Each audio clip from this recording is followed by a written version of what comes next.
Welcome back to the Remedial Film Class Podcast. I'm your host, Dan. And I'm Travis. And I'm George. Hey, George. What's up, dude? Can you do me What's a up, favor? dudes? Big question. What's up, sluts? Oh, boy. jeez. Hey, once we're uncanceled, can you do me a favor? Sure. Can Anything. Can you think me up a cup of coffee and a chocolate donut with some of those little sprinkles on them? Think you up? He didn't get it. Oh. Boy. Think you up? Oh, my God. Warner, what are you doing? No? Did I just totally miss that? Yeah. Oh, my God. It's one of the fun quotes in the movie. It's like the best line in the entire movie. He says, It's Noah, up what are you there. doing? He says, I'm thinking. He says, well, think me up a cup of coffee and a chocolate donut with some of those little sprinkles on top, will you? As long as you're thinking. Yeah. Uh-oh.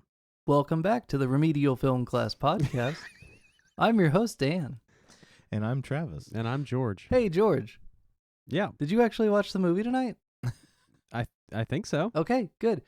We watched the 93 classic, The Fugitive.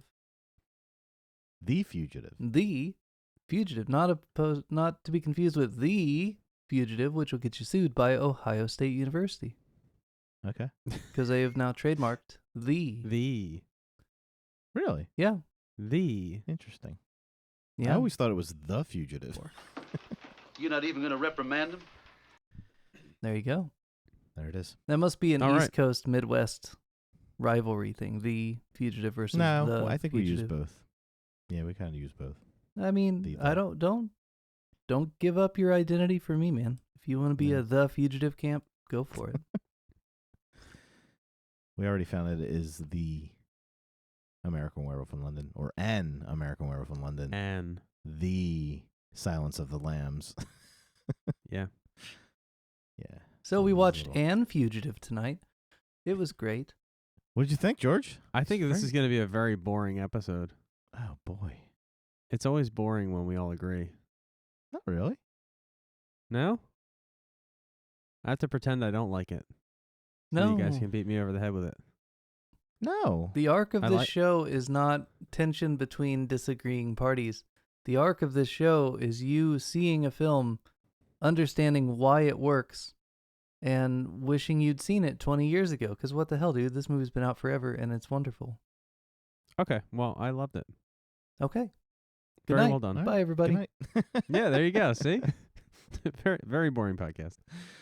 So really, well, though, you like the movie, George? I did. Yeah. It was fine. it was fine. It was good. No, it was good. It was good. It was good. Yeah. Where are the tortillas? It was good. Yeah. Yeah. Oh, man. Why? All right. So this movie made me want to be a U.S. Marshal. Okay. Today, see that. Like, yeah. Again, every time I watch it, I think, man, what am I doing with Yeah. my regular? I should be doing this. I just really enjoyed Tommy Lee Jones. Every character in this movie, but the top three. Like when I started watching it last night, I told my son, I was like, these three guys, the Daniel Roebuck character, Joey Pantoliano, and Tommy Lee Jones.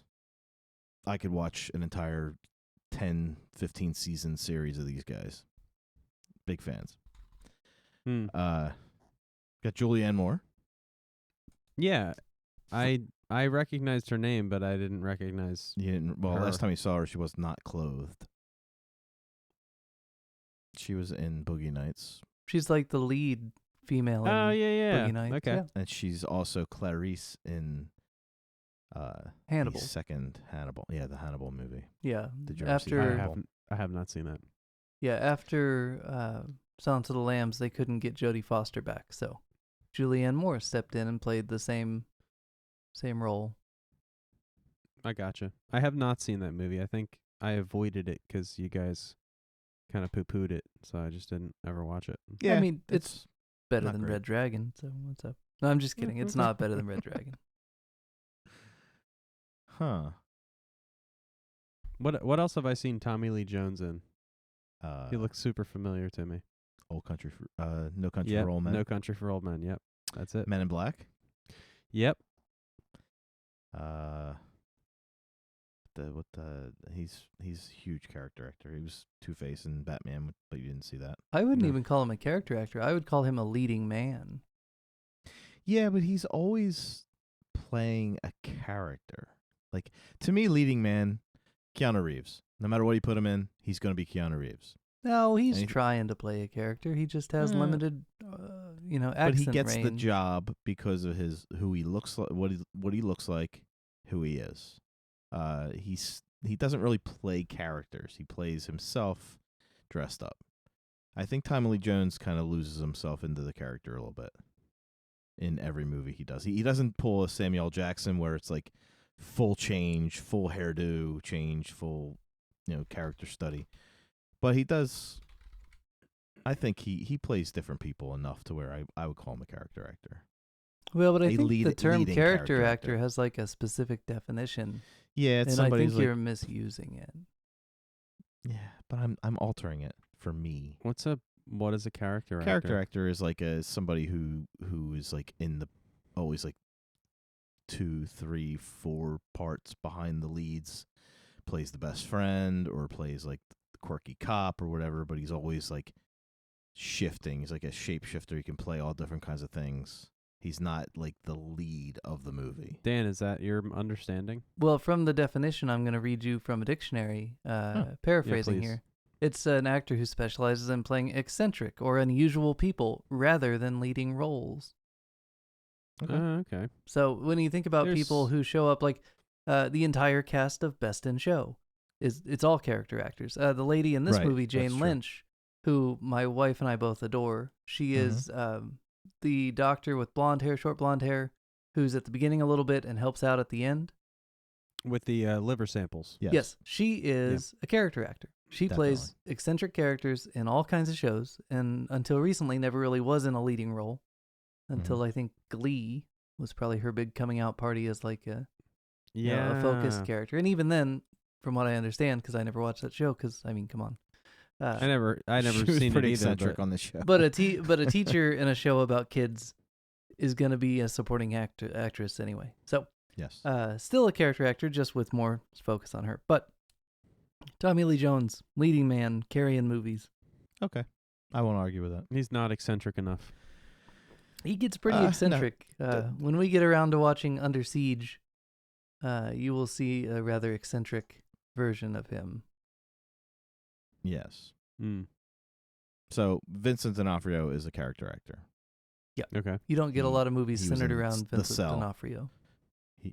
Yeah. Private he's Pile. Pretty much Private Pile. Right. Alright. Interesting. I stand corrected. No, you sit corrected I am sitting. Yes, I'm sitting corrected. twice. Actually, Dan's favorite character actor is the guy who plays Chucky. Brad Dourif, love that guy. But yeah, always eccentric, always odd, never the leading man. Which isn't to say Well- he's a bad actor. Like, he's actually a fantastic actor. But Yes. you never get the movie where he's the lead. You know, Chris Sarandon, handsome lead guy. Brad Dourif, weird supporting guy. He's no Dick Hensley. He's He no is Dick Hensley. So let's talk about the structure of the movie, Yeah, shall we? or lack thereof. Was it boring? Was it the perfect example of everything we were trying to do with the other movies that weren't hitting the mark? This did hit the mark. I dare 'Cause say, it kind of yes. This was tight. yeah. The story was tight. The plot was tight. The characters were they were acted well, and they were I want to say likable. I mean, the ones that were supposed to be likable were. Mhm. But you kind of, as you're watching, you get invested in it. So it sucked you in. There wasn't too much outlandish shit, and there was Except for the jump. The jump from the dam was a little much. yeah, I had to forgive it because it was Yeah. the 90s. They couldn't It could have been They a couldn't- smaller dam. CGI it. I don't know. Well, The if stunt- you've ever played Minecraft, you know that all you have to do to survive a big jump is land in water at some point on the way Okay. down, and you're fine. So Yeah, but that jump looked like he didn't get enough distance from shit that would kill him. No, it looked like he rode the side of that wall all the way down. Like when they did it in First Blood, it was way better because he jumped, he went through some trees, he took on some damage, but it never seemed ridiculous. It was like he went into the trees and that's where he got his the same kind of contusion, but I don't know, and abrasion. But it just seemed more realistic in First Blood than in this. It was just the jump was too high. Well, the dummy was terrible. Yeah, that first shot of the dummy was not the first great. shot, yeah. But it looked like there were a few shots where it was somebody who jumped. The last shot could have been a person, but it's so obscured I wouldn't be able to tell you. But that first shot and probably the second shot would have to be dummies.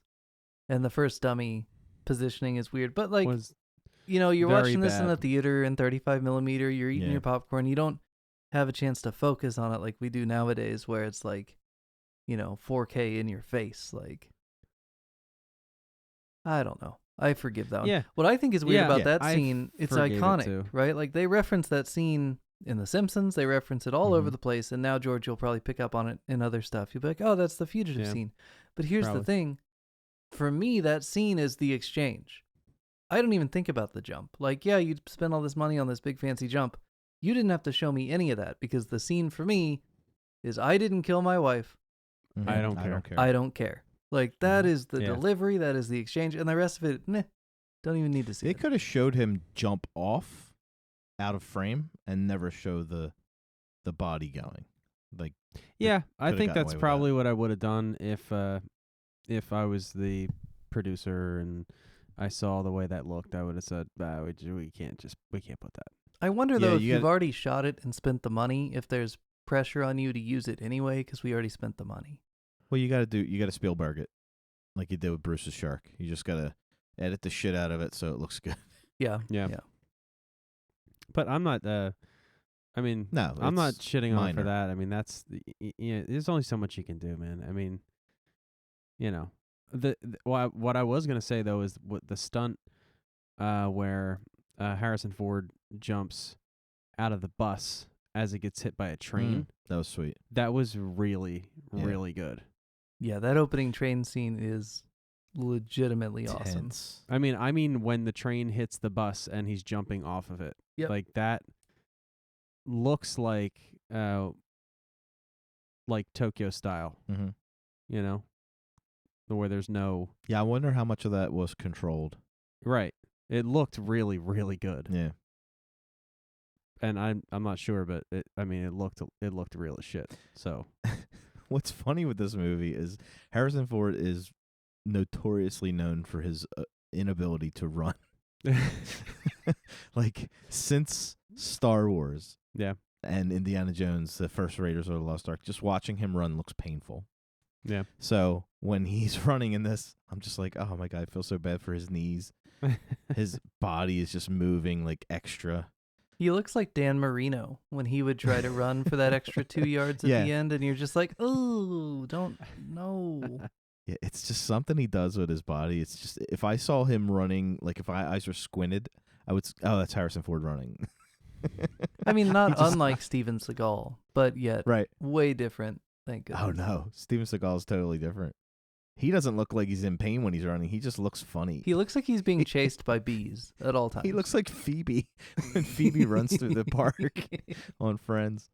My wife's brother looks weird when he runs too. Really? Yeah. Yeah, I tell my wife. He just looks super uncomfortable. Like. Now, I was trying to think, as I'm watching this movie today, have we seen Harrison Ford on the show yet? No. And George, are you aware of Harrison Ford? Yeah. Okay. I mean, we can't take anything for granted. You just asked who Tommy Lee Jones was, so. I mean, I know. Yeah, well, I recognized him, but I couldn't place where I'd seen him before. I suck at that kind of stuff. But yeah, Harrison Ford, he was in that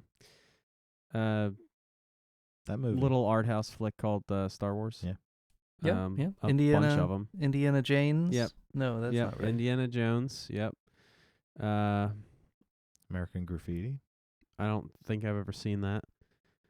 That's one of the first. What's the one I'm thinking of where there's like robots that like really look like people. Blade Runner. Blade Runner installment. That's right. You did watch that with your cheating class. Yeah, your side chick. Your side chick. Yeah, and I think actually the next movie that Maureen is going to pick was Raiders, which I've seen before a long time ago. We should probably do that at some point. I'll but hold you've off. seen it, so it doesn't matter. I've seen it, but it was a very, very long time ago. I'd like to watch it again. But what's funny is this movie is where the one-armed man phrase comes from, and Vienna has watched The Mask. What's the one-armed man phrase? Well, it's kind of like Dan's saying with the exchange before he jumps.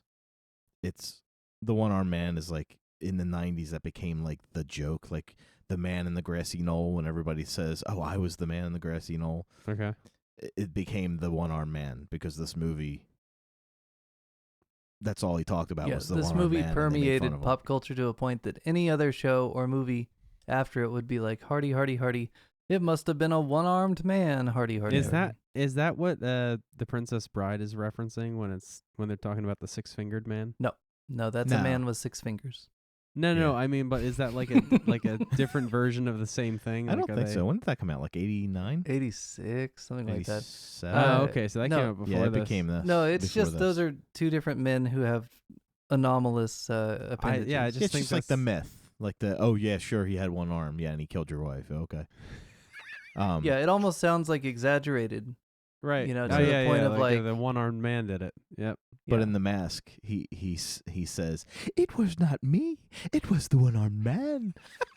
And my kids have no idea what that's from. Now Gabe will know because he watched this with me. Right. But and I had to warn him. I was like, because he watched First Blood with me, and once we got about a half hour in past the train and the jump and all that stuff, I said, "Hang in there. The whole movie is not just him chasing him. They're establishing something, and then there's going to be more of a story here." Yeah. But I could see his face, and you could see his hand reaching for TikTok, like, "I am bored, old man." He's like, "What is with it?" Like, I could tell with his face. He was like, "Is this going to be like a chase the whole time?" I kind of felt that way too. Right. Around the same time, I'm thinking. First Blood was like that. The whole movie was a chase. Yes. But this movie, I was thinking like, obviously the fugitive gets away, and you'd think it would take some time for the cops to find him, but like they were on him right away. Yeah. And I'm like, oh my god, it's like a half an hour into the movie. Like how there's got to be like a break here, right? And there wasn't for like the next half hour. I'm like, Jesus Christ, is this going to be 2 hours of this? Well, and you have to think that you have to take time and recognize this movie does something a lot of these movies would be tempted to do, something different. Everyone in this movie is competent at their jobs. Yes. There's none of this cop out bad writing like, "Oh, he made a bad mistake because he's a doofy bad. These guys are all executing the whole time. Check that. The marshals are doing the cops in Chicago are the Keystone Cops. I don't know, man. They did kind of establish that they were just kind of rushing to judgment. I would never say that they were Keystone Cops. What I would say is the Chicago cops are so defensive of their prior work of themselves that they're unwilling to even entertain the notion that because how cartoonish does it sound? I mean, from their perspective, this guy who's at the scene, implicated by his wife's phone call, even if by accident, no breaking and entering, and he's blaming a cartoonishly figured, disfigured individual. Yeah, you can't blame him. That was understandable. Like, I'm talking about at the end when they were still stuck in their story. Well, and here's the thing: they didn't know, they didn't have their chance for realization. Plus, you have to love the way that they set up that final. Skipping to the end here, the final siege, where. Really, his only choice is to give himself up to the marshal for protection now. Like, that flip on the interaction is so good. I wouldn't call them Keystone Cops. I think I'm saying that because the one cop... I think they definitely have, like, a small dick syndrome going on. The one cop was the weak link in the movie. The one with the glasses was one cop and the mustache. That was... Oh, the guy who was actually in last week's movie as a street cop? Yes. That Was guy. he? Yes. Yeah, the guy. Because the other guy was in the Dark Knight. Yeah, but this guy, the one you're talking about with the glasses and the real heavy Chicago accent. Yeah, He was a street cop in Chicago in Primal Fear. Okay. Makes sense. Yeah, he must be a local that they used. Like he's like a union actor from Chicago, because he looks like a one-trick pony. He kind of reminded me of like a nerdier, more tightwad version of the officer that was like running the interrogation in Manhunter? No. The Rock? Interrogation. No. The interrogation many where interrogations she have we opens her watched? legs. The frig is that movie called? Basic Instinct? Yes. Okay. He's Jesus opening and closing his Christ. legs. Holy shit, I'm like switching my legs back and forth like, you Oh, know what the fuck geez. I'm talking about, dude. I'm like, okay. Kind of glad this isn't a video podcast. Why I started sweating like Newman. So are you Why saying like can't I- Newman? Like he's like a Newman type guy, or are you Yeah, referring but he's to like nerdier and just like Taller. tighter and like more like I don't know, anxious. I don't know. Yeah, I did not like him, but again, I forgave him because he's in one of my favorite And movies. he's an unlikable character. Yeah. That was it came across. He is unlikable. Yeah, I'm on it. So, anywho, Did you notice that the opening scene where you've got flashbacks to the murder is doing like a weird fuzzy color inversion thing, kind of like Manhunter? I was Yes. getting Manhunter vibes. I'm sure other things have used that, yeah. but just in that lineage of late 80s to early 90s crime movies. What I love from that is every time they showed him, they pulled back a little bit. So it kind of had like a Giallo feel, where it was like, here's the murder, it's happening in front of you, but you're not seeing all the details. Yep. And then as they back up and you start seeing, now you're seeing the guy who's in the room first. They show him with the glove on, hanging the phone up. You don't see his face. And then the next time he has a flashback, you're seeing it from Kimball's point of view. Mm-hmm. Like it just, they were giving you more and more information as the movie went on, which was Yeah, kinda so cool. kind of like the screen is getting wider. Wider and as clearer. you- Like in the beginning, yes. it was very like contrasting. Almost like a digital like VHS, like not a digital VHS, but like a grainy VHS. And then as it came to light, everything got clearer. It was Which was cool. fuzzy. It was like It was fuzzy. It was Very like Manhunter-ish. like a memory that you that you wake up with like from out of a coma, like amnesia kind of thing. It's like I can remember something. And is that what it reminds looked like. That reminds me that the acting that Celia Ward does in that scene when they finally reveal the phone call, Mm-hmm. so good because Yeah. it was subtle. Like she was completing. Like, it was almost like somebody sat down with her and said, "Listen, blunt trauma to the head. You're going to have a conversation, but it's going to be very mellow and very like." To me, it was just the opposite of like an overactor that would be like almost like. Like almost like overreacting to I'm doing a dying scene. Right. And she was very subtle, and you don't see that a lot. I liked it. Yeah, she was great. And I like that they do the Primal she's Fear beautiful. opening where it's like blood-covered, obvious suspect goes straight into the arms of the police. Like, Yeah, Mhm. there's a real overlap there between those two movies. but the difference was one knew he did it and one did not do it. So, And it I was don't like- think you were ever really supposed to even consider the fact that he might have done it, which is an interesting choice. Like, I think a Who, lot of Kimball? movies... Yeah, Kimball. You would never Okay. expect that Kimball would have done it. no, because And- they showed how much in love they were. Like, and it I was wonder, not, like, is that part of it is that part of the, like, success of Primal Fear is you're coming off of a movie like this where you would never even entertain that he did it. So when you watch Primal Fear, you think, oh, this kind of feels like The Fugitive, but, like, I know he didn't do it, so now let's see if they can get him off. Oh, God. yeah, Like, Sure. does that help play into your expectations in 96, I Yeah. wonder? yeah. Because if they wanted to throw you off, they would have had them have a fight at the ball or like something that would have made you think, okay, well maybe he did do it. But they showed them completely like a team. I have to tell you, I did not rule out the fact that the dude might have split personality. Okay. You know, at first. I mean, obviously it becomes clear that, he wasn't, it wasn't Fight Club. Right. He wasn't fighting himself in that room. So, or shit, maybe it was.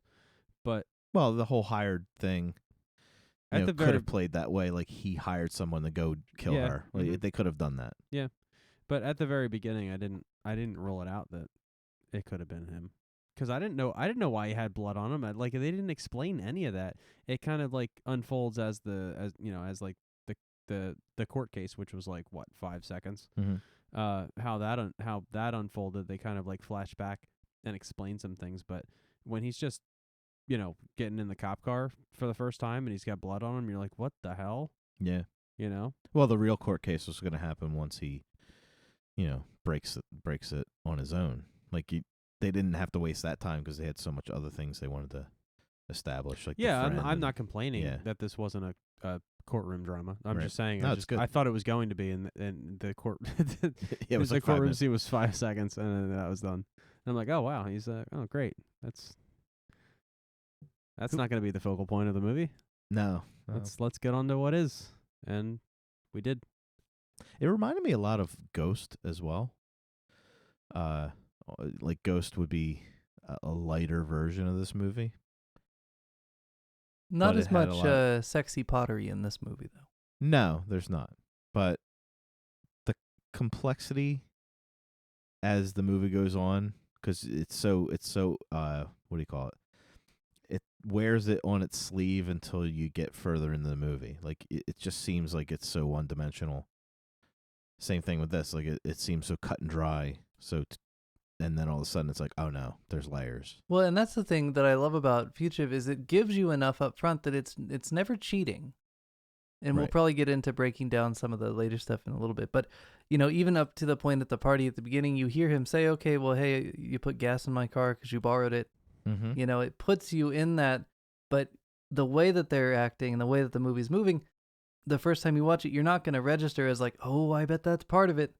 Mm-hmm. They play it off as just like friendly dialogue for a friendly character that will definitely not double cross us. But next time you watch it, you're going to be like, oh, that bastard. Yeah. You're like, hello, Newman, when he comes on the screen next time. Yeah, 100%. Because you already know.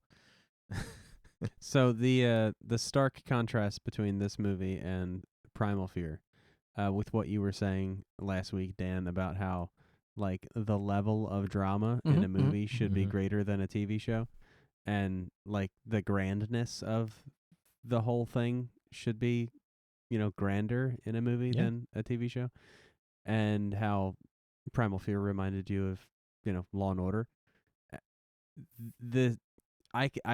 It's so clear to me what you're saying now after watching this, because it just escalates and escalates and escalates to a point where, you don't get that in even a TV things show. as normal as a parade seems grand. Yeah, like it when you watch this, it's like, oh, this looks like a Christopher Nolan movie. Yeah, compared to an episode of Law and Order. And a lot of that even comes down to stuff like equipment. On a TV show, you're going to have a crane, but it's going to be one of the smaller ones. And when you have like helicopter shots and overheads and high angle shots and stuff, it opens up to a grandness that they just don't spend money on TV. Yeah. And Primal Fear just never got big cinematography wise. Right. Yeah. If they were to make Primal Fear, it would be a TV movie, and it would have more feel to it. It'd be like an 8-part HBO miniseries. And that's exactly what I was thinking. And that would be okay. But it would feel like a movie because like you said, the equipment would be there to where it felt bigger. Yeah, there'd be drone shots and stuff. You'd be like, oh wow, and look at him run also, through the hills covered in blood. And also the drama and the what do I say? How far up the chain this conspiracy goes. Right. It's not something that you get in a TV show. It's something that you get in Well, in they a tried movie. to do it in Primal Fear, But it was a diversion. It was just distraction, right? And that's that. It wasn't the plot, right? And that's why Dan had had a problem with it, and that's why we watch this next. And this used that, right? And it did it in a way that paid off, and it was grand. Yeah, but the you know what? confrontation at the end is great. The thing about the conspiracy in this movie, you don't really get it all sussed out till like an hour and a half or more into this movie, and you really you don't need it for the first half of the movie to work. This isn't like the X-Files where they're teasing it from the very first episodes and you're just waiting to see what happens. This movie is functionally awesome on its own, and then it escalates into what could feel like a cheat, but they don't. They do some things, they take some moves that, even though it's not really heavily involved in the beginning of the plot, it doesn't always feel like a cheat in the way that, like, because what I kept thinking was Friday the 13th, right? You're 2/3 of the way or more into the movie. Oh, hi, I'm Mrs. Voorhees, right? Like, what, who, what, why didn't you have her earlier in the movie? And we tried to say how it would work to put her in earlier, but then we watched a couple of examples of them doing that in other movies and it sucked. So maybe that's not the right move. I like the move here where they have a new character introduced right about the same percentage through the movie as Mrs. Voorhees, but you meet them via flashback and photograph, having never really been mentioned before, and then you find out they're dead, and it feels like a misdirect, right? Yeah. Yes. And that really helps take away that cheating element, because then you can go to a character who existed the whole time, but not in a way that it felt like you were introducing them in the first scene just to have them double-cross. Like, they had a function, and it was ally, and now you're switching them to enemy, but you're doing so by introducing a new character who's not them. Like, way better execution, way better than Friday the 13th. I hate to say it. And what's cool is they have, trying to remember what the character's name is, Nichols. They have him off-screen calling Sykes, the one-armed man. Yep. But you just heard Kimball tell Nichols to tell them he's coming to the lab to get the samples for the liver. Mm-hmm. So it still looks like he's helping him, but you don't know that Nichols is the one calling Sykes to go find him. Right. So it's like, it's so well written that you don't even then you don't think about him until I'm trying to remember when I watched this originally, when I figured out that guy was not who he says he was. And I think it might have paid off to me. I might have been like, oh, okay. I think you're supposed to have that same moment when Kimball does, when he looks at the camera like, oh no, and then it all kind of comes together for him and all comes together for you. And you're like, oh no, we've been betrayed this whole time. It was the one-armed man. It's good, man. I still don't understand why they killed his wife. Was it just to get she was there, him out of the picture? I think they were supposed to kill him. Because he was going to blow the whistle on RDU 90. Right. So that the drug did not work and they were covering it, like basically covering its... Well, the drug had horrible side effects that they were trying to so they were hiding the side effects so that they can get approved. Okay. Right. And that never happens.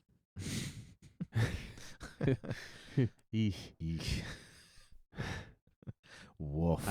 I will not comment. That's just a area that it's just not good.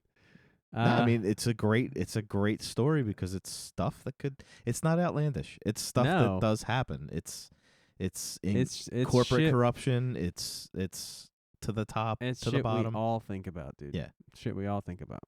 A lot of people have made a lot of money talking very fast at the end of commercials. Mm-hmm. Yeah. You don't talk fast at the end of a commercial if you're not at risk for doing something skeezy. It's like, take this for your headache. It causes anal bleeding. Like, I would rather have a headache. Yeah. Wow. Cleared the room on anal bleeding. It causes internal bleeding, which is fine because that's where the blood's supposed to be. Yeah. As long as it all stays problem is inside, it it can't be pulls. bad, right? That's a Brooklyn Nine-Nine reference. Okay. Nah, nurse said it was all internal bleeding, which is where the blood's supposed to be anyway. It's so good. Jesus. Can we talk about future friend of the show? Future friend of the show. Daniel Roebuck, who is Big. Now, you've mentioned him a he's- couple of times. Why are you such a big Daniel Roebuck fan? This movie, number one, I just really enjoyed. To me, if I was in this movie, that was the character I would want to play. And we use the word hinky all the time because of this movie and that little exchange. I met him a few times. He's a huge horror fan. He's actually playing Grandpa Munster in the new The Rob Rob Zombie Zombie one, project. right? Yeah. Yeah. Which he has a mustache, and I don't like that, but he's so good. I'm sure he'll be fine, but I just don't like the mustache. He's a model kit guy. I own a couple of his model kits. He played Jay Leno in the Late Shift. They did an HBO movie about the battle between David Letterman and Jay Leno. He played Jay Leno. He's a lot like Jay Leno in real life. Very likable, very personable, very charitable. Keep stealing nice things guy. from Conan O'Brien, just like Jay Leno. Just like Jay Leno. No, Jay Leno now. Like when Has a huge car collection. I don't know if he does. No. But yeah, he's just a really cool guy, I'm and just throwing shit at the wall. he's one of those guys that probably we would be a good guest. I think he's done a lot of. I've heard him on the radio a few times at Preston and Steve. He's got a big repertoire of, Preston and Steve is a regional show. regional show. Although they're kind of national. Philly People, Philly morning show. Looking Yes. at a picture of Roebuck now, if you got a good hairpiece, I think you could be his doppelganger, Travis. Me? Yeah. Yeah, but he's like 6'4". Oh, I don't know. From this picture, though, I'm like, oh, that could be Travis if you had hair. Okay, Kind of funny. that is kind of funny. And I think he's a local guy too. I'm not sure. I think he's from Philly, like the Philadelphia area, which is cool. But yeah, he's just all right. Him and Joey Pantoliano or Joey Pants. we Joey call him. Pants. I've loved him since I was a kid too. He's just one of those guys that he's in everything. He's a good character actor. You see him, he's playing the police chief, then he's playing a DJ. Which character was he? He was the Cosmo. He was the other guy in the threesome. The ponytail. No, not the guy with the ponytail. The short guy with the goatee and it looks like he's wearing a hairpiece. He's wears a shield around his neck. Oh, okay. He had a few good one-liners, but everybody kind of stepped back to Tommy Lee Jones with the one-liners in this movie. Right. I think. He'll come into his own when we watch Bad Boys 2. And you'll be Yes. like, oh, this is why everybody likes Joey Pants. Because he... I have to tell you, I really like the guy with the ponytail. Yes, he's Just very saying. good too. Very subtle character. He as was well. a very competent young man Mhm. with longish hair pulled back. Yeah, I think I much see where like- you're going with much this, like George. you. Much like myself. But that's a Um, great scene too when he shoots the other guy and they're outside talking Oh, yeah. and it's supposed to be like heart to heart. Yeah. He leans in. He's like, I don't bargain. He has like zero heart. Well, Yeah. and I like that after the scene when they're leaving that house, he just delegates a bunch of work to his guys, and then they do the work he delegates to them, and everything Yeah. keeps moving. Like, this movie leans on the competence of these guys, and it's just refreshing in a world where I feel like most of the time writers will use job incompetence as a cop-out to make the action happen. Right. And or here add it to just... the drama. Yeah, drag and it here out. they just function. Like, oh, that's nice.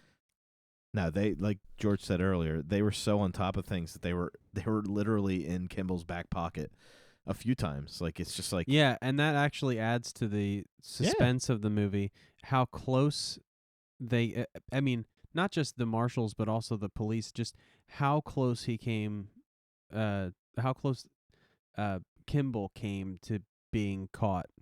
before he started putting multiple- himself in position. Right. Like, when he was just trying to get away. Multiple times. Yep. And sometimes it was just kind of by chance. They both found the same guy in prison for armed robbery, and they both went there on the same day, and it was just kind of by chance. Right. And I think a lot of times, I mean, that kind of, I guess that kind of like reflects real life, you know, in a lot of ways. You know, like Dan said a couple episodes ago, you know, people who are committing crimes should be like super,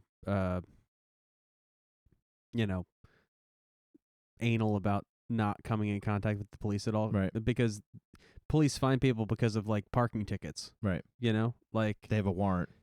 And they drive like an idiot. Like that's how the police find people. Normal. So like, and that is I mean, it's crazy how this shit works, but like that's kind of how it is. Yeah. What like, I love when he wakes up, you can get so close and not even realize how close you are. Right. Kimball wakes up in his like rented flat, gross house, and the cops are outside, and he's freaking out, and you're freaking out because you think they nailed him somehow, and then you think, oh wow, okay, it's just that this kid is a bad guy, but then they pay it off that the kid sells him out, and they don't beat you over the head with it. I like the way that they do that because you could miss completely that the kid sold him out and told them he was there. You could just think, oh well, they finally caught up, but like.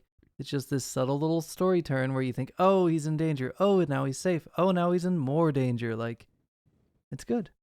Good job, guys. And think about like, you know, if Kimball, you know, freaked too early and jumped out the window, he's fucked. Right. They weren't even there for him. But like, it's so close. They established very early and throughout that he's smart enough. Right. Like, even with when he goes to Sykes' house. Yeah. He's smart enough to touch the things he needs to touch, sit where he needs to sit, and how to and get call in from that without being noticed. Yeah, right? I mean, he breaks a huge window, but it's like, but the cops aren't looking at the roof; they're looking at the front door. Yeah. But when you think about how quickly everybody was on top of everything, this movie's before cell phones. It's before GPS. It's before all that. Like, this is real police work. Yeah. It's real, you know, investigation and assumption and all. It's all the stuff that you want in a movie like this. You don't want everybody to be like, oh, well, I'll just punch it in the computer and I'll get half the shit I need. Yeah, and nowadays it's, you know, like they back in the day they used to make a call from a payphone.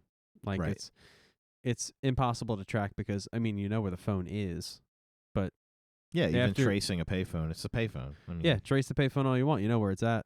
Right. But it's used 100,000 times a day, and the guy who used it at that time is anywhere now. You know, so that's kind of like the burner phone of our generation, right? So like criminals always have like these like busted ass flip phones that, you know, that just like after they make an important phone call, they just like break it and throw it in the trash because that's all it's good for is making one call. It's true. But yeah. Well, and when Tommy Lee Jones busts into Kimball's apartment thing and, you know, he finds the trash and he's like, oh, we're eating oranges and making IDs, you know? Yep. The efficiency of that scene versus something that would like belabor a lot of looking in corners. Oh, we're piecing it together. That would just take too long. It would kill the pacing. But it's not this like psychic vision, you know, like, oh, here's 16 different unrelated things and I've put them together. No, this is just a guy who knows what an ID fabrication looks like, and he's on it. Let's keep moving. Competence, man. Yeah, they look in the trash can. Refreshing levels of competence. It's just perfect. And I love the scene where they establish that at the train crash when all your cops and your sheriffs and whatever are saying the things they all say. Ooh, the local sheriff, totally incompetent. I forgot about him. They're all saying everything that you're expecting them to say, and the guard is telling the lie, and they're wrapping it up in a little bow to make sure everybody's, you know, cover your ass. It's like small town. And then they find the shackles. And he's like, oh, like, and then he just goes into. Guess this is my case now. He just goes into mode, and that's the famous, you know, every doghouse, outhouse, back house. Yeah. You know, that's when he turns on his thing, and he doesn't end till the very end. Yeah. And to me, that's what makes this movie like one of my favorites, especially Tommy Lee Jones, is he creates a character. I don't know how much of it's written, like how much of it's on the page or how much of it he developed.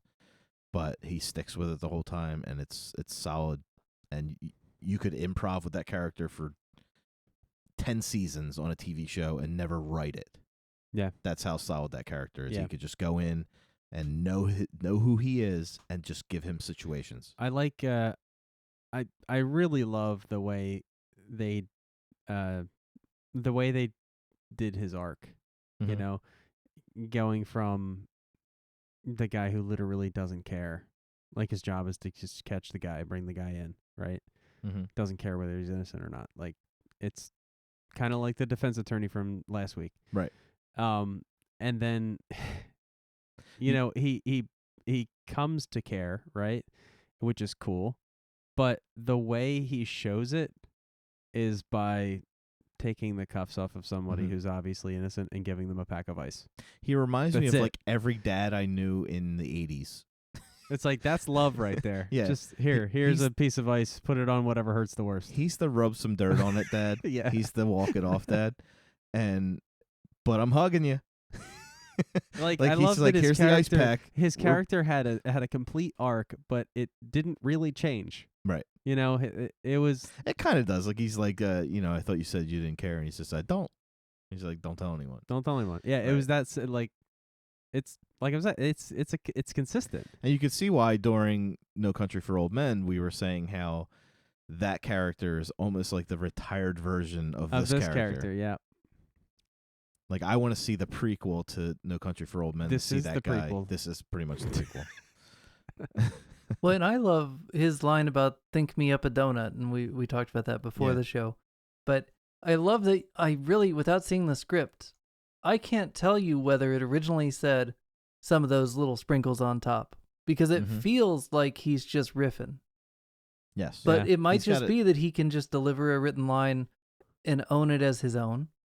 But it wouldn't surprise me a bit if the original line was just "think me up a cup of coffee and a donut," and he added the chocolate and the sprinkles and the he's just so good at it. I just can't. The character's seams. definitely written that way because he does the line where he's like, "Oh, that guy's fish food." He's like, "Well, then go get a rod and catch me the fish that ate him." Yeah, like that little bit of extra work. Yeah, he has those one-liners constantly where you're like, okay, if he did make up the sprinkles line, the line before that, "think me up a donut" and all that stuff, obviously was written, but maybe he embellished and added some things.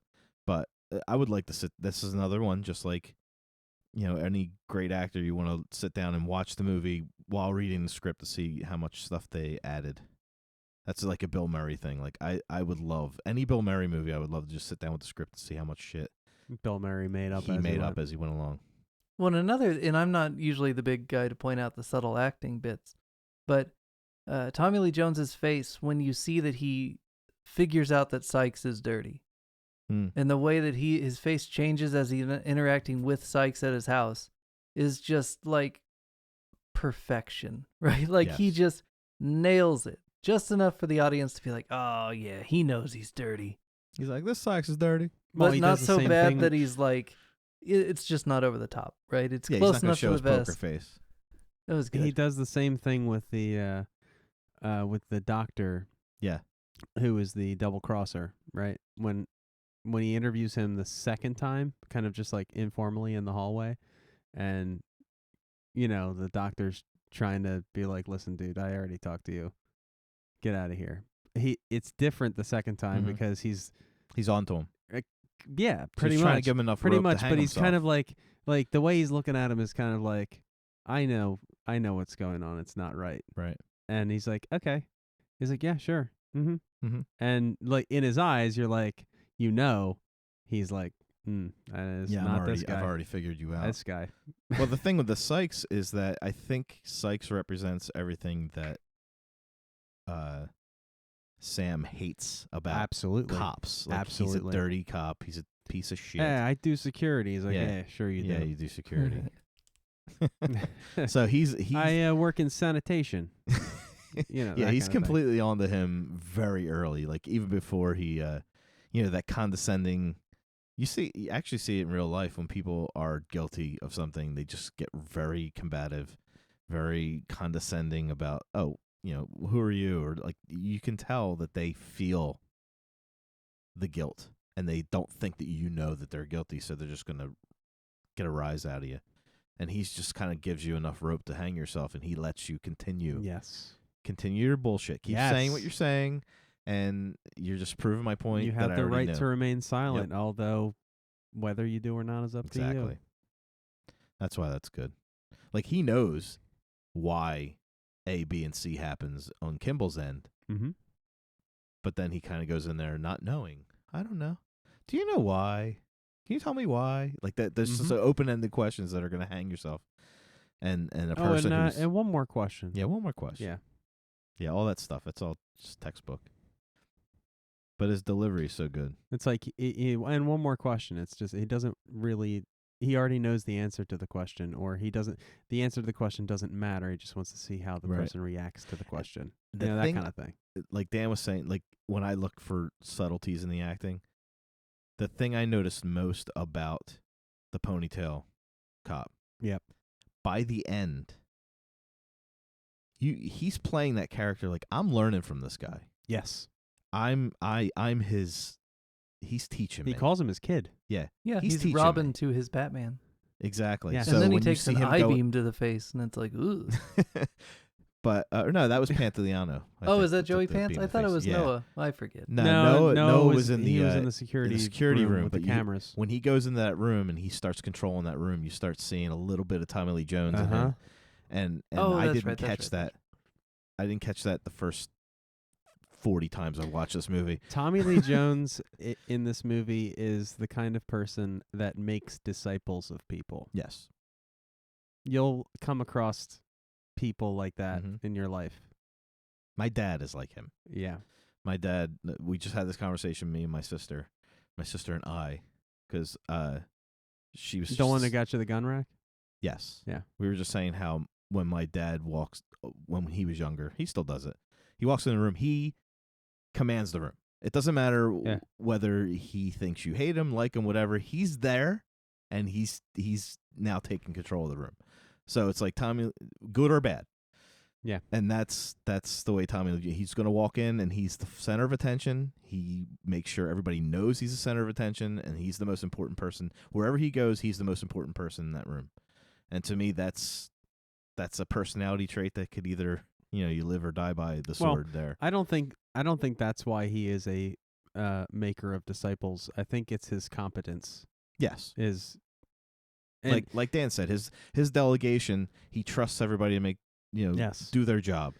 So he gives you the trust, but he also gives you the tools you need to do your job. Yeah, he's always, in the one when they're all in the room, and he's like, you got to trust the big dog because he's always right, that kind of thing. And then he ends up, he's like, how the hell do you know what a L sounds like versus a train that's on the ground? Like, blah, blah, blah, blah, blah. Get the F out of here. And then it ends up being that. Yeah. And, he's feeling sheepish, and he does admit, basically in like you son of a bitch kind of way, you got me, but he admits it. Yeah. But he was right. I mean, and there's no condescension. No, well, he was wrong. Yes, he was wrong, but he was right. Yeah, he was in wrong. In his mind, he's totally not, but not unwilling to admit that, like, holy shit, good job. Mm-hmm. And it doesn't like dwell over it or whatever, or treat someone like a child. Oh, good job, great. And it's like holy shit, look at you. All right, let's go. There's a bunch of movies that do that whole underlying sound. That was cool. Yeah, where that's police work, man. That actually happens in the Spider-Man movie too. It's Does like that's a Staten Island ferry. That's like right around the corner. Like that reference shows up still to this day. It's this movie's 30 years old. That kind of stuff is perfect. That's a perfect way to show good police work. Just little bells, little sound, little L. The hell you know what if a elevated train sounds like? Yeah, the hell do you know if it's an L or if a train that's running across the ground? You kind of know. And then the other guy's like, no, I live next to an L. I can tell. That sounds just like the one in Philly. And he's kind of just incredulous, like, really? I mean, come on, guys, really? And then sure enough. I knew it the whole time. So good. And there's no condescension in that room, and there's no, problem with the ranks. Like, no. He is who he is. It's a tight ship, man. And they play into it. Like when Yeah. he's like the big dog, always the big dog's always right, and he's like, "Roar, roar, roar." Like they're not. There's no anger. There's no he thinks nobody he's in charge. nobody There's resents him. Nope. There's no pissing contest. Yep. And that's what you want. Yes. Now, it's not just the cops and everybody who are competent. I like that the innocent bystander people are suspicious the entire movie of Kimball. And they keep showing, like, the guard at the jail is like, wait, why did he leave? He didn't talk to the guy. Suspicious, right? These people are not just deluded and faces in their phones and not paying attention. Like, everybody's got the potential to be a witness, and everybody is paying attention in this movie. Mm-hmm. It's like the difficulty level for Kimball is just ratcheted up. Yeah, the one doctor notices that he's looking at the X-ray. Mm-hmm, mm-hmm. Yeah. And he's smart enough to say, it's a hobby. Like, that's a good explanation for why a janitor's looking at an X-ray, you know? Because, I have stupid, weird hobbies like that. Like, it's like, I hated her. How do you know then. how to pick a lock? It's like, wow, it's my hobby. Like, that's a good explanation, right? Yeah. Back when this movie came out, I was like, what a wench. Like, we didn't let, and then you find out later he saved the kid's life, and it's like, see? And then she even has a little change of heart. Well, he's also, Kimball is also a maker of disciples as well. Yes. I mean, really, these guys are both two sides sides of the same coin, right? Yes. Yeah. Hence their, like, constant parallel detective quest and all this. Mm-hmm. There's a movie we wouldn't watch on this show, but there's a movie called Regarding Henry, which is a Harrison Ford film, and it's about a guy who becomes a Kimball, but wasn't a Kimball in the beginning. He was more like a Nichols. But something happens in his life that causes him to have to change the way he is. And people that took him for granted and or put up with his shit because of who he was, he now has to actually love them. And they have to love him.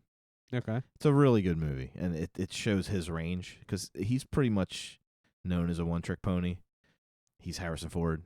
Yeah, I mean, and every Harrison Ford impression you've ever heard is just a guy going... Yeah. And then every once in a while he'll like say, "Get off my plane!" Like he'll show emotion. What the hell is an aluminum falcon? What's an aluminum falcon? But Regarding Henry and I think Sabrina's another good Harrison Ford movie where he actually shows some range. But Regarding Henry's a very good movie. As a dad, as a successful person, I would suggest watching. It's just probably not a good movie for this venue. It's not well known enough for. It's well known. It's just kind of I don't know. Maybe it's like along the lines of like As Good as It Gets, or like Officer and Gentleman, or. Oh, come on! Think of a third movie I haven't seen. Come on. What's the one? Terms of Endearment. Like just a movie that is really, really good. Oscar-nominated quality, but it's just not. I love when you try to explain a movie by naming other movies that you've never seen. Well, I love it. Well, these are movies you could go watch. Sure. That you don't need us to do. You know what I'm going to watch next on my own time? Rogue One. I need to watch that too. My kid says it's decided. the worst one, but my grown-up friends say it's the best one, and That's what my good. grown-up friends say. Yeah, it's good. Because I keep telling my friends who love Star Wars, and I'm like, I mean, like the first three, meaning like the originals. Right. I'm like, yeah, but everything else is kind of like meh. And they were like, well, you need to see Rogue One. Then Rogue One's a good okay. movie. Multiple people have told me that. And it bleeds right in the. Well, I know. The original Star Wars, so. I know that. I know that it's kind of like the so it has a good payoff, is what I'm saying. Yeah. Like you know where it's going. I know about the Vader scene at the end. That, whether you know or not, the movie itself is a good movie. Yeah. The ending's just fan service. Fan service, yeah. Yeah. And Hey, those fans paid plenty. They deserve a good servicing. That's what I always say. It's true. Well, they get a good servicing. Jeez Louise. They get a happy ending. Now, one thing we were talking about the parallel investigation, Kimball versus Gerard. I really like how the writers set it up to where Kimball's able to narrow it down with his research on the artificial limbs and the limbs, and like the specifics of like the joints and all those things based on his memory. And of course, Gerard doesn't have access to that, but he's able to use his resource, which is the criminal records. And so they both use like their individual abilities to narrow down the field and land almost simultaneously on Sykes. Like, yeah, that's cool. What's funny is Kimball gets down to 5, and I think what Sam got down to like 45. Yeah. So because he didn't have the memory that Kimball had, that and event. also Kimball is a doctor that read a book about. Well, that's what he was reading in his little apartment. He knew the guy he attacked had a right arm, had a broken elbow. Like he knew all the stuff. He knew that which bone know. it was, blah blah blah. Right. But then also he kind of like you can see him researching this field because he's a doctor. It's not like super far fetched for a doctor to just be like, all right, let me get a feel for like all the information. What this field, like what's the lingo in this field, blah, blah, blah. So that when I sit down at that computer and I search this, I know exactly what I need to search, you know? He's like, I'm going to go clean the blinds. So good. So good. He's like hitting it with the broom. I'm like, yeah, I almost wanted that technician or whoever was like in the other room on the other side of the blinds to like eventually just be in that room and like look at the blinds and then just to be still like dirty and just kind of like, what the fuck, kind of like, Dan was saying, like just like the side. I love how they people didn't are competent make her like they went the other route. That it made sense that she didn't really get involved because she was just an artist. She's had her music playing. Yeah, she's painting the hand. I'm just there to do fingernails. Like I'm not here. I'm not a medical technician. Yeah. I don't really care what he's doing in there. I'm an artist and I'm painting. So it kind of made it easier to believe that he's going to be in there doing that and not get bothered. Because you're right. If it was a medical doctor, they would have probably gone in and out of that room a few times and asked him what he was doing, but even though he was a custodian. When the printer starts going, he starts really going with the broom so she can't hear it. Smacking it. It's more subtle than so like good. fake coughing, I guess. Yeah. Right. Now, speaking of keeping things clean, guys, a few weeks ago, you guys, I think it was George, mentioned the janitor from Scrubs was in, I think, The Rock. And we were like, oh, no, not the janitor from Scrubs. It's Dr. Cox. The janitor from Scrubs is in this movie as the transit cop.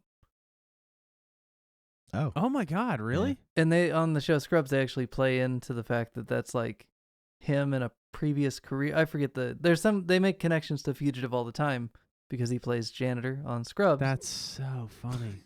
And I love that scene so much. And I can't talk about it too much yet because we haven't watched any of the movies that use it. Get shot? Yeah, he dies. How's that a prequel to I don't remember. Scrubs? I didn't watch Scrubs very much. But I remember that they played it up at some point. Maybe it was just they looked alike. I don't know. But guys, there is there's a famous shot that Brian De Palma uses a couple of times that Dario Argento also uses. And I think the two of them go back and forth somewhat friendly competition ways. I invented it. No, you invented it. No, you stole it. No, you stole it. That kind of thing. And I'm not going to tell you about what that shot is, but it's really good. And every time I see it in the movie from one of those two guys, I go, there's my shot. They do an inversion of the Brian De Palma, Dario Argento shot in the scene with the janitor on the train. And I'm just going to leave it at that so that later, when we've watched a movie that has that shot in it, I can be like, hey, you remember janitor on the train? This is the inversion of that. Okay. So I'm investing in our future shows. All right. He just planted an apple seed. In 7 years, it'll be ripe. He just put a pin in it. Well, hey, Tenebrae comes out on 4K at the end of July. Maybe we should hurry up, get that one toward the top of the pile.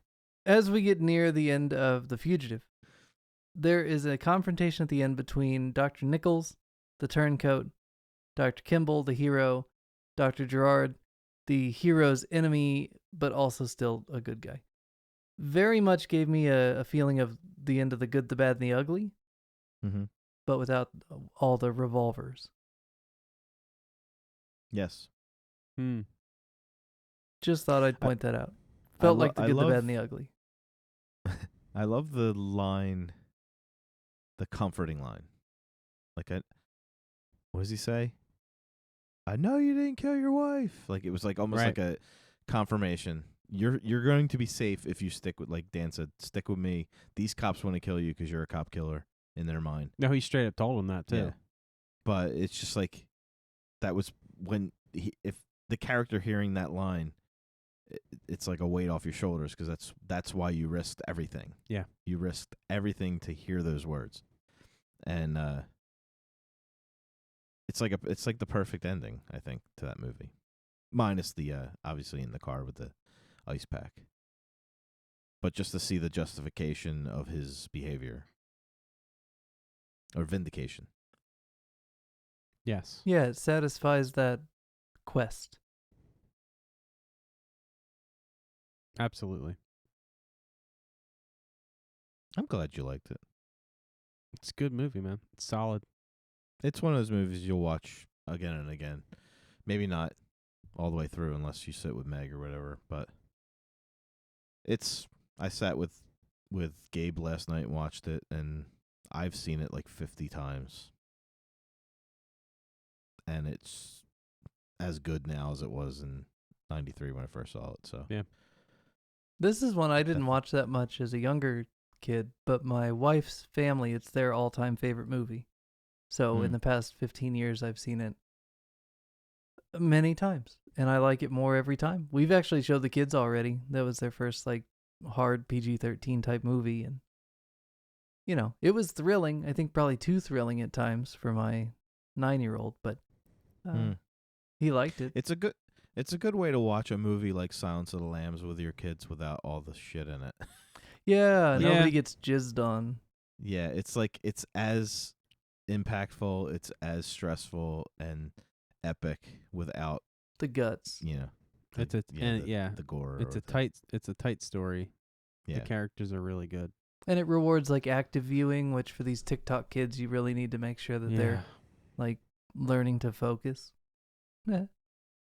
I actually said it to him. I was like, put your phone down, watch the movie. Because he was like, oh, start playing it. He was going to get his ice cream this time. I'm like, no. Everything that happens in this movie happens for a reason. Yeah. From beginning to end, sit and watch it. Put your phone down.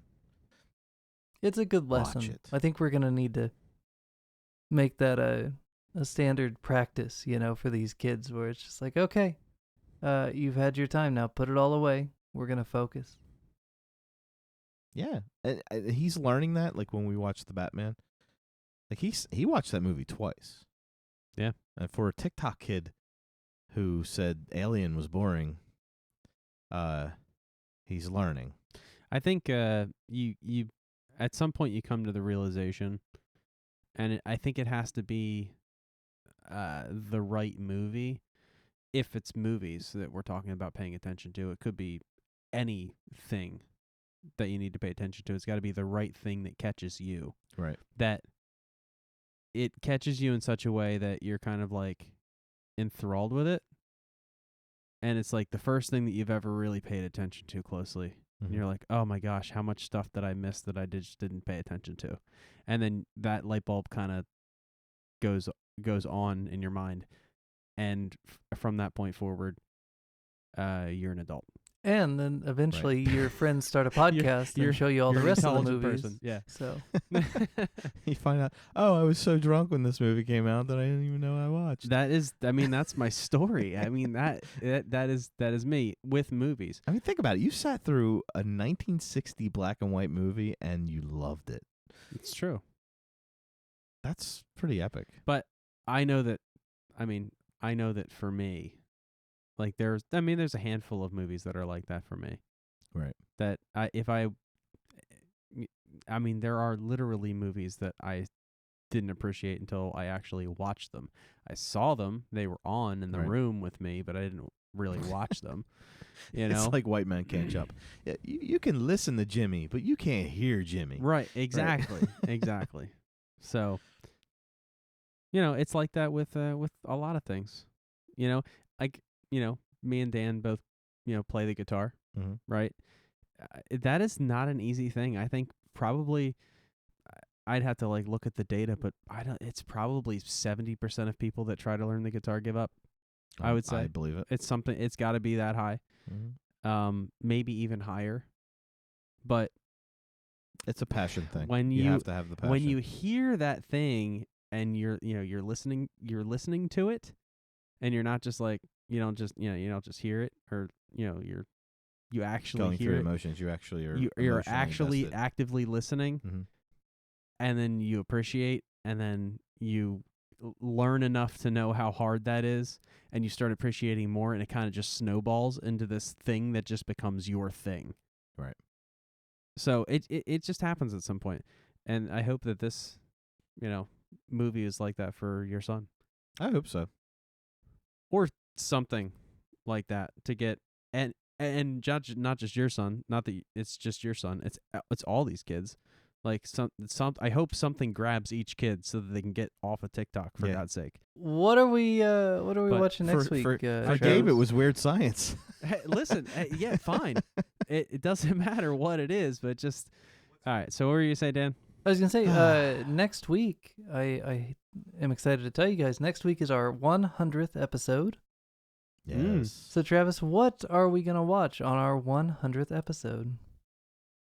With a special guest. We have a special guest coming. Do we tell him who the special guest is? I think he can I probably already figure know. it out because we're recording Who is it? at our regular you already English know. time. Yes. We're Yeah.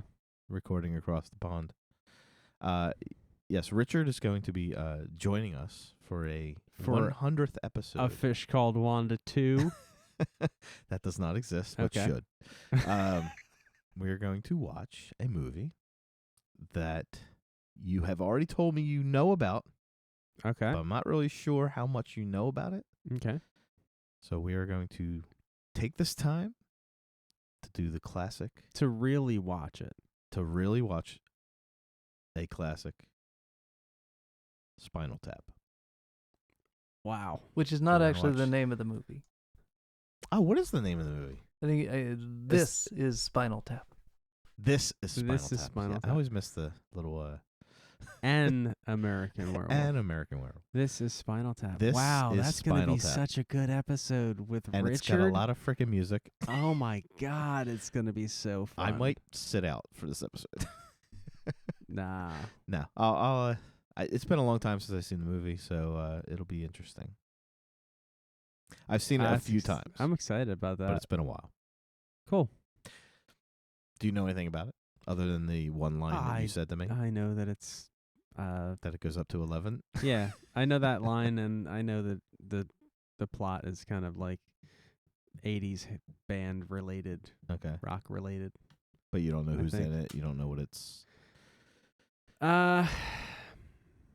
If I say it and I'm wrong, I'll sound stupid, so I'll say it. Is Brendan Fraser in it? Yes. Okay. I mean, we could watch Airheads next if you want We'll watch to. Airheads. It's a Buscemi film. We'll watch it. Airheads. Airheads. Yeah, I don't really remember it at all. We're gonna watch Encino Man. Oh I'm man. gonna watch George of the Jungle. But you do, yeah. Yes, Brendan Fraser's in it. Cool. Let's go that route. Sure. In a trench coat with a machine gun. Shit. Actually, I would like to see Brendan Fraser in Spinal Tap. Fuck This is it. Spinal Tap. It's good radio. Probably gonna sound stupid, so I'll just say it. All right. Thank your listeners, All right, George. cool. Thanks, listeners. Say goodnight, Gracie. Peace out, guys. Thank you for joining us on the Remedial Film Class Podcast. As always, you can find us at facebook.com/remedialfilmpod. We'll be back next week with our 100th episode. This is Spinal Tap with Richard from the Chasing Tone Podcast. See you then. Now, George, you said you had a Wild Things update for us here. Oh yeah. He did not sleep through the end. Finally. I attempted to watch the last half hour, which you recommended I do. Shaking his head. You know, like you do. His luscious locks are moving. I tried 3 times. Third time's the charm, George. Dude, no. I fell asleep 3 times. Oh, that was a 3-way fourth- joke. And never mind. Yeah, right. Yeah. The 4th time, actually, the 3rd time, I fell asleep. And then I woke up like right at the end and I was like, oh, fuck me. And I went back and I stayed awake. Nice. This time. And Did you wake up with Kevin Bacon in your bedroom naked? Dude, I actually got to see Kevin Bacon's dick twice at least. Nice. So there's that. There is that. You get the T-shirt. I mean, the first time I watched the last half hour, I think I was kind of like in and out because because I that's hot. Say more. Yeah. I was in and out of consciousness. And I remember because I texted you guys and I was like, all right, so like just tell me what happens because I know that like, you know, Kevin Bacon's character teams up with the teacher guy. Yeah, something and like that. I know that Nev Campbell's still alive. But like I don't get the point, guys. And you were like, nope, you have to watch it. And I'm like, what the fuck? Stop watching it in and out. I was. I mean, I was in and out of that. I was sleeping, not sleeping.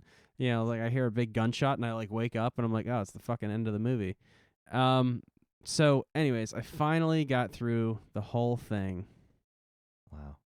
It was like a term paper for you. I still don't see what at least Dan sees. I think, Trav, you agree with me. It's not a very good movie. Watch it again. Oh, Jesus.